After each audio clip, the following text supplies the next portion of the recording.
येवला तालुक्यातील उत्तर पूर्व भागात वन्यजीव संवर्धन क्षेत्रालगत असलेल्या राजापूर, ममदापूर या गावांच्या पंचक्रोशीमध्ये रानडुकरांनी धुमाकूळ घातला असून या क्षेत्रात हरणांचा वावर देखील मोठ्या प्रमाणावर आहे। रानडुकरांसह वन्यजीव पिकांची नासाडी करत असून शेतकऱ्यांना दुबार पेरणीची वेळ आली आहे। वन विभाग व स्थानिक प्रशासन यांच्याकडे वारंवार तक्रार करून देखील कोणतीही दखल न घेतल्यामुळे पंचक्रोशीतील शेतकऱ्यांनी येवला नांदगाव महामार्गावर राजापूर या ठिकाणी रास्ता रोको आंदोलन सुरू केले असून सुमारे 2 तास चाललेल्या आंदोलनात दुतर्फा वाहनांच्या रांगा लागल्या असून दरम्यान या ठिकाणी या शेतकऱ्यांसोबत बातचीत केली आहे।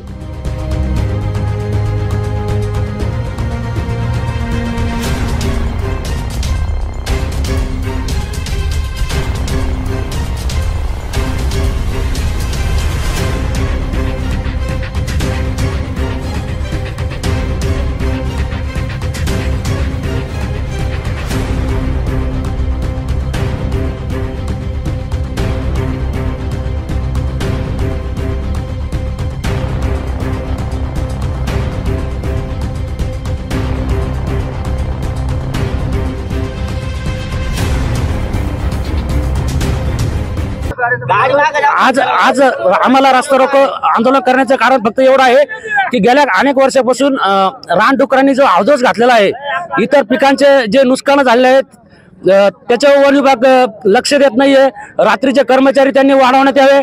जर समजा न वाढवल्यास येत्या 8 दिवसात त्यांनी ते तार कंपाऊंड जायचं न केल्यास येत्या 8 दिवसात आम्ही आमरण उपोषण करू किंवा त्यामुळे एखाद्याचा जीव जाण्याची दाट शक्यता आहे।